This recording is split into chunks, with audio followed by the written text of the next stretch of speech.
Welcome back. This week we are kicking off a brand new trip in Spain. Our first stop is Madrid, where we will visit a tapas bar, or 2, or 3, check out one of the best art collections in the world, and explore a unique stately home. Welcome to The Right Life. We're Catherine and Edward, a married couple based in London, with a passion for travel and experiencing the world together. On our channel, we share our adventures from uncovering hidden gems to learning about new cultures and discovering amazing historical sites. Join us as we explore the world.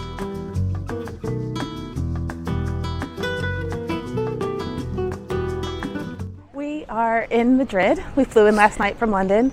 It was a bit of a faff, terribly long queue at the airport. Took absolute ages to actually get our bag, but we're here and Edward's melting. Yeah, not even in the sunshine yet. I'm struggling already.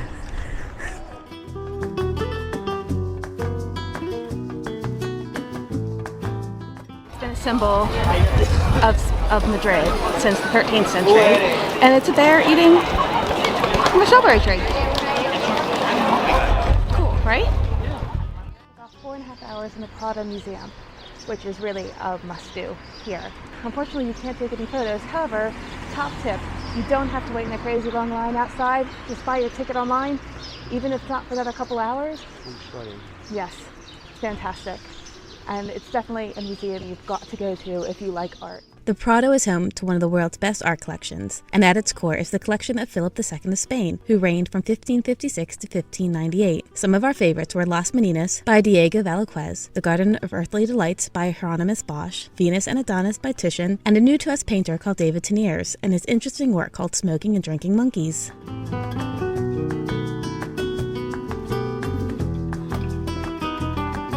After the Prado, we were ready for a tapas crawl. What have we got then? Anchovies. And what else? Alright. We've got a beer coming. Big beer. Apparently we've asked for the wrong glasses. Happy?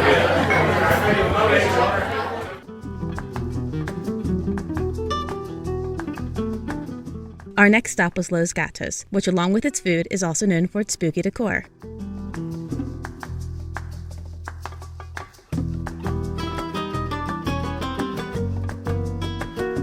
Our third stop was at Casa Alberto.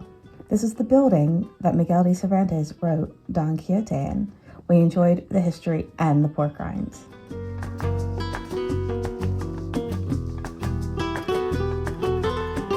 Rounding out this tapas tour was Casa Toni for some calamari. Happy?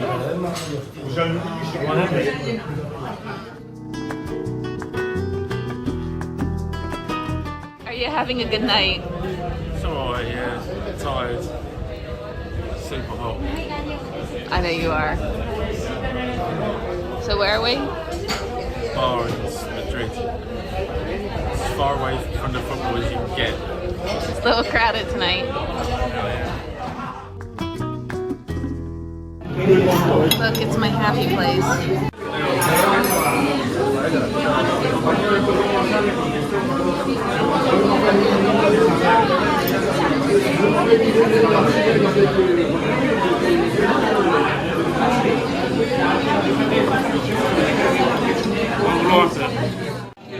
Have a deep shell Fraser clam. I don't think there's any eating this eloquently. And you eat it with dignity, or you're just going to throw it down your face like I did. A knife and a fork. You are sophisticated. I am sophisticated. I mean, it's gotta be right. Is it nice? Is it cooked in butter, isn't it? I think so. White wine. Tastes amazing. I think it tastes amazing. Happy with that? I mean, if I get to the rest of them, I will share. Afraid so. That's alright. I like you. Okay.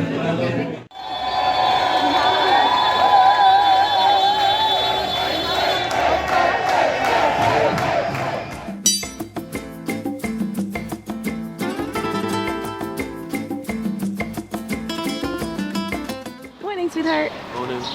This is Plaza de España in Madrid. It's opened in December 21. They planted up thousands of trees and created all new sort of landscaped areas for people to sit and walk and all that. Before that, it was just a ring road for cars, which is all underground now.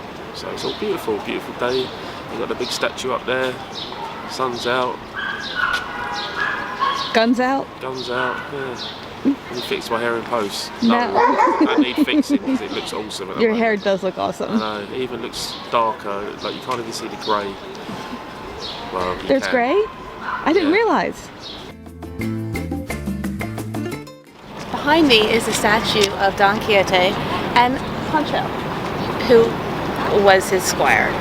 And everyone knows Don Quixote was written by Miguel Cervantes, and it is one of my favorite books. I also really, really love the musical. So I had to come here to see Don Quixote in all of his glory on his trusted steed.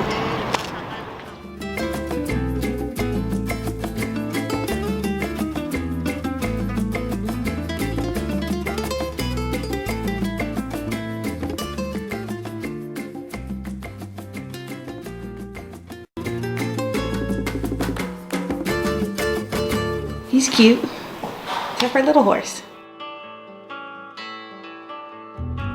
The Ceralbo Museum is located in what used to be the stately home of the 17th Marquis of Ceralbo. He donated his home and his collection to the city when he died in 1920. The museum is full of centuries of his family's collections and also has all the mod cons of the 1920s. It's a unique place and considered to be one of Madrid's most underrated museums. And if you ask us, it's a must-see.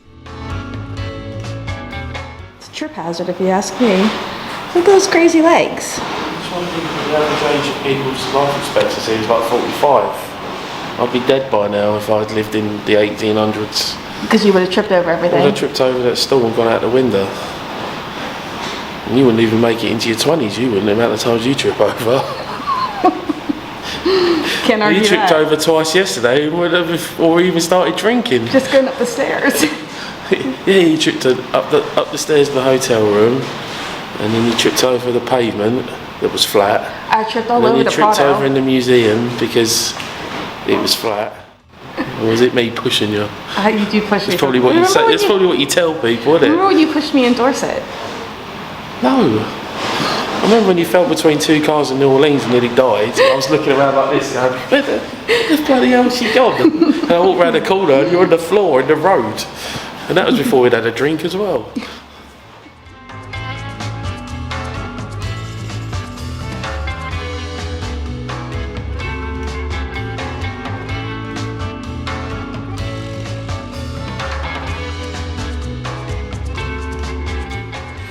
Scottish Lord and Mickey Mouse.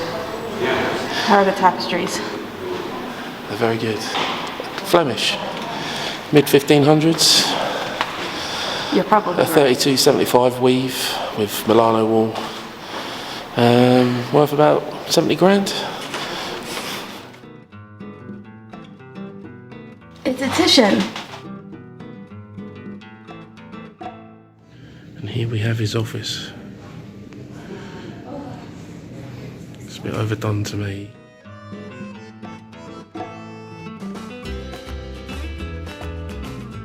Edward's favorite room. We have what no man can do without. The billiard room.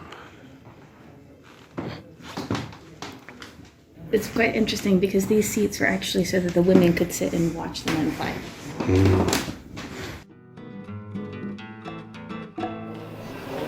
Always look up.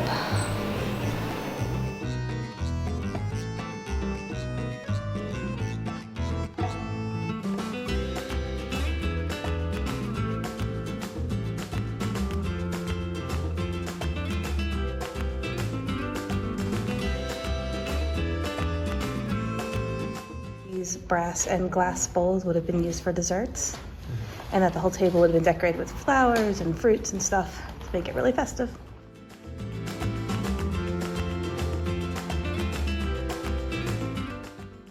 That was a really excellent museum, and I'm so glad we went. And as it was Sunday, it was free, which is always really nice. However, I think it is €3.50 to get in, so not exactly cost prohibitive. It's a little frustrating that there are rooms where there's definitely space for people to walk around, and you're not actually allowed in them. So there's a lot of paintings and artwork and that are a bit further away than I would have liked. But totally recommend that. I think it even gets Edward's seal of approval. These are what's left of the Sandgill barracks.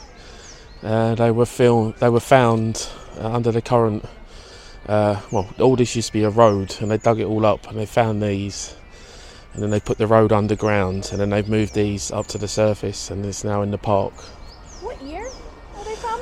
I believe they were from the early 3rd century. Behind me is the Temple of Dibad, which was gifted from Egypt to Madrid, or Spain, in 1968. It's in fact a 4th century BC Egyptian temple dedicated to the goddess Osiris. And the reason Egypt donated it is because they were building a dam and there was a lot of flooding, so this would have just been under the water. And this is the same reason why in New York, in the Metropolitan Museum of Art, they have the Temple of Dundor, which is one of my favorite spots in the world. And this actually looks quite a lot like it, just a bit bigger. So these would have been flooded and covered with water when the Suez Canal opened? I think the Aswan Dam, but I'm not entirely sure. Oh, right, okay. That's interesting. Oh, it's not Osiris, it's Amun and Isis. Amun and Isis. Amun and Isis, yes. Oh, with the old guy with the bagpipes playing, it certainly sounds like a Egyptian bazaar type thing. If only he could actually play a tune with it.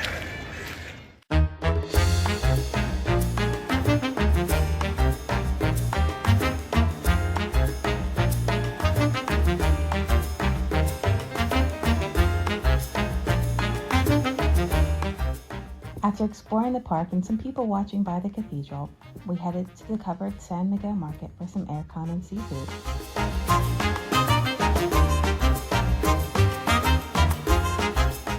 Alright, show us how it's done then. So basically, this bit's not edible because it's like raw. So you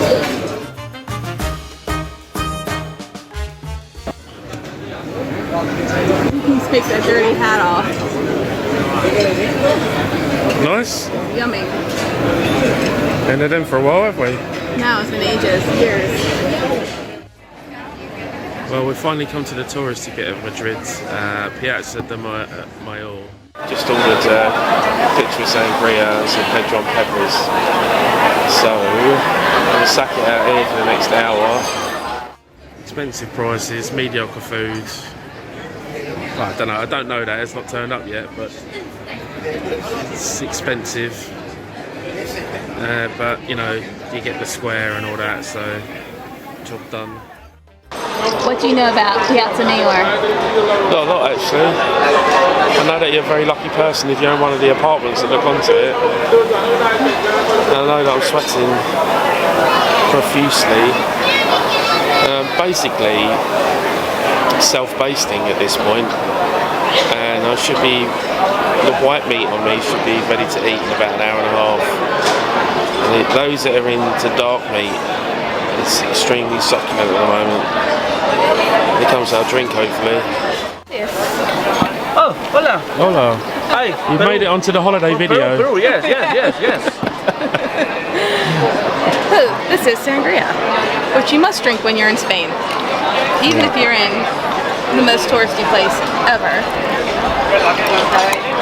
Red wine, something else, and fruit. We are in Piazza Mayor, which was built between the 16th and 17th centuries, and it's used to hold celebrations, but it hasn't always been used for great purposes because it used to be where they did all the executions. So, to me, I don't know if it's fact, but for me, it's one of the most beautiful squares in all of Europe.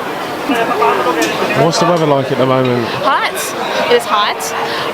We've got some water coming from the thing, which feels I like nice. to call them COVID spreaders, but yeah.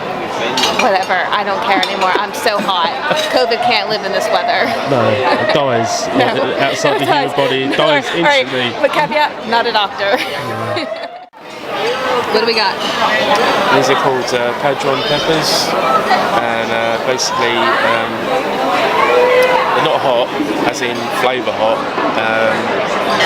You just fry them up until they will, and then you just put some sea salt on it. And the Spanish kind of eat these as an appetiser, so it's a nice thing to have with a nice glass of sangria. I do my Keith Floyd impression. One for you, Keith. And then you eat them.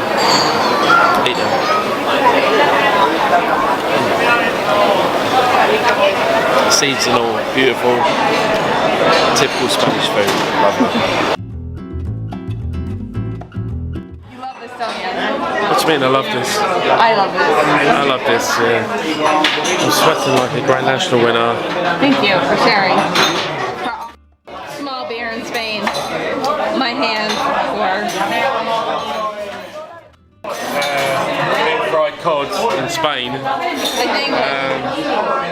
Obviously, none of them have been to England before, where fish and chip is the most popular dish in the world. Anyway, the first bite is in the eye. Get in there.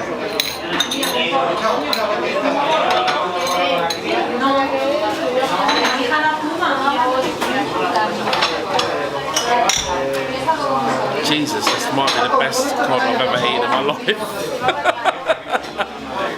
Jesus, that's nice. That's really nice. Fucking hell. That is lovely. Slightly salty, very moist. Yeah, that's really, really good. I hope that isn't €25. What's the first impressions of the cod then? Sorry, I'm too busy eating it. It's not good. Is it nice? I'm gonna eat yours and you don't get in here. So if you're in Madrid, or what is it? Something resolute? I don't know. I'll take a picture of it. Fantastic. That is lovely. That is lovely though, isn't I it? have never tasted better cod in my life. I mean, being British and all that, where we like our cod and chips, this is like the next level. That evening, we attempted another tapas crawl, but it was Sunday and most of the places on our list were closed, so we called it an early night. That's it for this week. We hope you enjoyed our video, and we'd love to hear about your favorite tapas. Don't forget to like and subscribe. There are more adventures to come. What the hell are they? Do you think they're chess pieces or something? God. I wish Trent Alexander-Arnold played as well as that bloke did, because he just cut me right up.